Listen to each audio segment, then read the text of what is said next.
मला एक सांगा, तुम्ही असे उन्हात उभे आहेत, अचानक एका झाडाखाली जाऊन उभे राहिलात, सावली मिळाली म्हणून, आणि प्रचंड तहान लागलीये, पाणी शोधता इकडं तिकडं, प्रचंड तहानलेले आहात, पाणी कुठंच मिळत नाहीये, आणि तेवढ्यात पलीकडच्या बिल्डिंग मधून कुणीतरी खिडकीतनं पाण्याची बाटली दाखवते.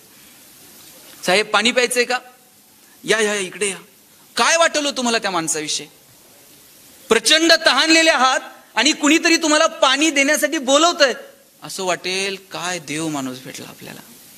तुम्ही पळत पळत बिल्डिंग खाली जाऊन उभं राहता आणि ती 20 मिनिटं खालीच येत नाही. आता वाटतंय कुठून याच्या नादाला लागलो, त्याला द्यायचं नव्हतं तर बोलवलं कशाला एवढं उन्हात आणायचं.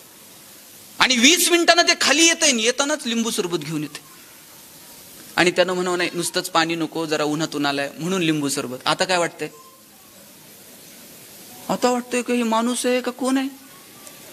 आणि तुम्ही ते लिंबू सरबत तोंडाला लावावं, त्याच्यात साखर नाही, आंबट तोंड व्हावं. आता काय वाटतंय?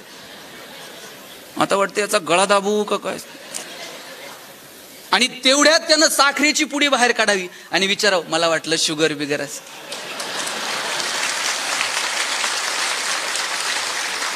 आता वाटतं याला डोक्यावर घेऊन नाचू का काय करू.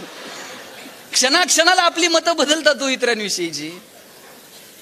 ते बनलेल्या मतांचं उगाच घर करून बसू नका.